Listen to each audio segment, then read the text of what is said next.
O Salvador de Maria. Evangelho de Lucas. Comentário de Mário Persona. Quando Isabel termina o seu cântico, bendizendo a Maria e ao fruto de seu ventre, é a vez de Maria dar início ao seu belíssimo cântico, que lembra em muitos aspectos o cântico de Ana, mãe do profeta Samuel no Antigo Testamento. O cântico de Maria não é de exaltação própria, mas de reconhecimento de sua origem humilde e da graça que sobre ela foi derramada por Deus, dando a ela esse privilégio de abrigar em seu ventre Jesus, o Salvador. As suas primeiras palavras apontam o caminho para qualquer um que queira se aproximar de Deus. Primeiro, reconhecer e engrandecer o Senhor. E segundo, confessar a sua condição de pecador e necessitado de um Salvador. É o que Maria faz ao dizer: a minha alma engrandece o Senhor e o meu espírito se alegra em Deus, meu Salvador. Maria não teria chamado a Deus de meu Salvador se não necessitasse de salvação, como qualquer pecador. Eu acredito no que Maria disse e espero que você não esteja entre os que duvidam dela. No Antigo Testamento você encontra pelo menos 3 vezes a frase "não há quem não peque".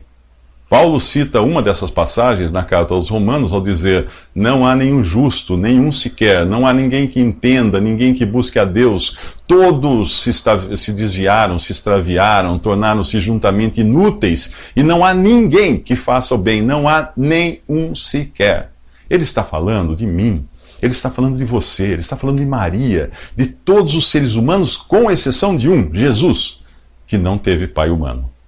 Todos igualmente pecadores e necessitados de chamar ao Senhor de meu Salvador. Ao reconhecer-se necessitada de um Salvador, Maria não incorre no pecado da mentira, do qual João fala em sua primeira epístola. Se afirmarmos que estamos sem pecado, enganamo-nos a nós mesmos, e a verdade não está em nós. Se confessarmos os nossos pecados, Ele é fiel e justo para nos perdoar os nossos pecados e nos purificar de toda injustiça. Se afirmarmos que não temos cometido pecado, fazemos de Deus um mentiroso, e a sua palavra não está em nós. A pior coisa que alguém pode afirmar é que não é pecador. Os fariseus eram assim, e mais tarde Jesus diria a eles que não são os que têm saúde que precisam de médico, mas sim os doentes. Eu não vim chamar justos, mas pecadores ao arrependimento. Os que dizem que Maria era sem pecado podem ter boa intenção, mas não tem base bíblica. Jesus é o único que nasceu sem pecado e nem poderia pecar, por ser Deus e homem. Nos próximos 3 minutos, Isabel tem um filho. Isabel dá à luz um filho e os parentes acreditam que ele será chamado de Zacarias, o nome de seu pai. Mas ao 8º dia, Isabel revela que seu nome será João. Os parentes, então, fizeram sinais ao pai do menino para saber como ele queria que a criança se chamasse. Zacarias havia ficado mudo por causa da sua incredulidade, mas quando o anjo anunciou que Isabel lhe daria um filho em sua velhice, ele provavelmente ficou também surdo. Os seus parentes precisam fazer sinais para perguntar o nome do bebê, o que sugere que ele também tenha ficado surdo. A incredulidade não apenas impede que você fale de Deus, a incredulidade também impede que você escute o que Deus quer falar a você.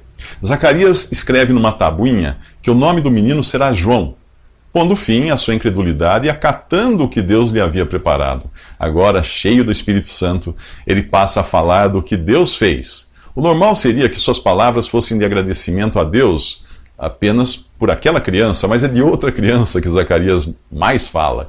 Ele fala de Jesus, o Cristo, o Messias prometido a Israel. Embora Jesus ainda estivesse no ventre de Maria, Zacarias coloca os verbos no passado, como se tudo já tivesse acontecido. Somente o Espírito Santo pode nos dar essa perspectiva, olhando para as promessas futuras de Deus como tão reais que é como se já tivessem se concretizado.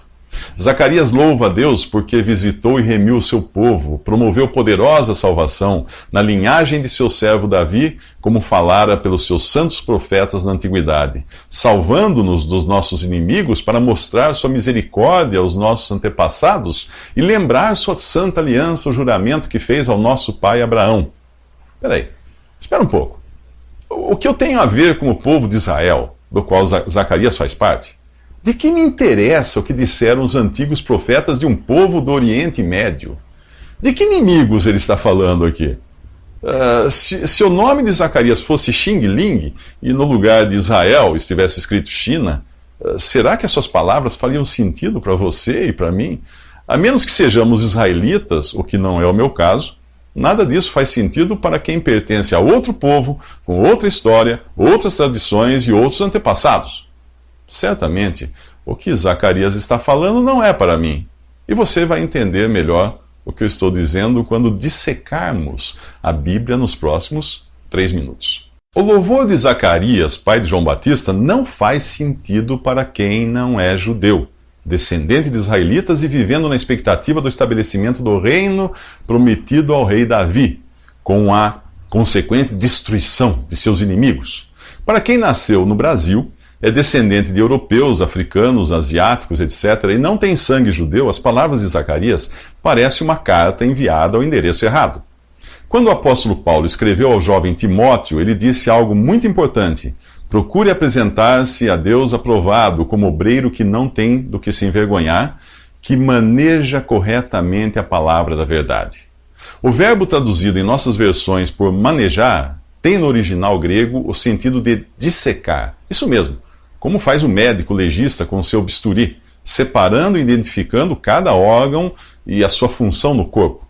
Devemos fazer o mesmo com a palavra de Deus, dividindo, separando e identificando cada passagem para aplicá-la da maneira correta. Isto se faz perguntando: o que Deus disse?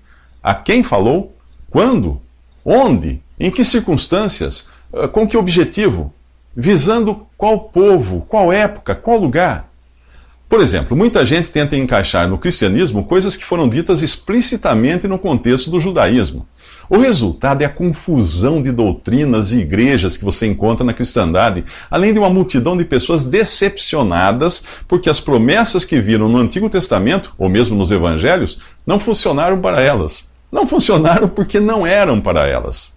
O cristão precisa aprender a dissecar a palavra da verdade e entender como dividir a história da humanidade, a fim de entender também como as coisas se encaixam nas diferentes dispensações. Por exemplo, em Efésios 3:2 você encontra mencionada a dispensação da graça de Deus. O verbo dispensar significa conceder algo dentro de certas condições. E foi o que Deus fez com os homens em diferentes momentos da história. Ele concedeu condições, responsabilidades, promessas distintas aos homens, tratando-os de um modo distinto em cada dispensação. Nos próximos 3 minutos, nós vamos fazer algumas incisões na palavra de Deus para identificar as principais dispensações ou maneiras de Deus tratar com os seres humanos. A palavra grega utilizada para dispensação significa literalmente administração de uma casa ou economia. Na Bíblia, ela tem o sentido do modo de Deus tratar com o homem de diferentes maneiras nas diferentes épocas. No Jardim do Éden, Deus tratou com o homem um estado de inocência. De Adão e de Eva, exigia-se apenas obediência a uma única ordem, havendo uma pena para o caso de falharem, e eles falharam, ao duvidarem de Deus e darem crédito a Satanás. Com a queda, o homem deixou de ser inocente e se tornou responsável. Deus passou a tratá-lo com base na consciência que o homem passou a ter do bem e do mal. Muito embora ele fosse sempre incapaz de evitar o mal e não tivesse poder para praticar o bem. Do mesmo modo como ocorreu com a dispensação da inocência, a dispensação da consciência terminou em ruína. A degradação do ser humano chegou a tal ponto que Deus precisou destruir o mundo com um dilúvio. A única família salva foi a de Noé, que inaugurou a dispensação do governo, por ter sido ele a primeira pessoa a ser revestida por Deus de autoridade para julgar seus semelhantes e aplicar a pena de morte quando necessário. Essa dispensação terminou igualmente em ruína. A torre que os homens construíram em Babel atraiu o juízo de Deus, que confundiu suas línguas e os dispersou. Veio então a dispensação da promessa, quando Deus ordenou que Abraão saísse da terra dos caldeus e fosse para uma terra que lhe seria dada por herança. Abraão saiu tão somente por fé, sem saber qual seria o seu destino. Aquela dispensação da promessa terminou em ruína, com seus descendentes escravizados no Egito. Após libertos da escravidão, os israelitas, que eram agora os descendentes, receberam a dispensação da lei.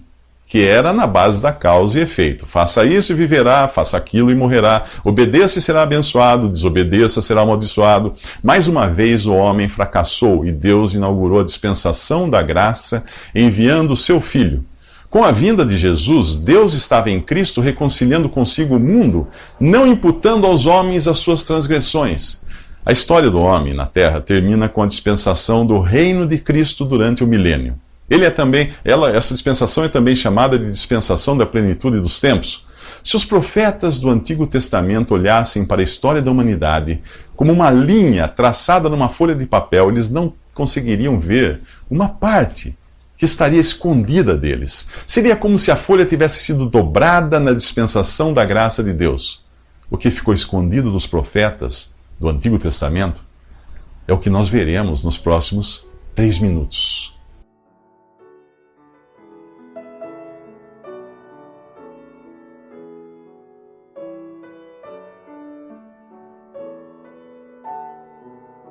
Visite Respondi.com.br. Visite também 3minutos.net.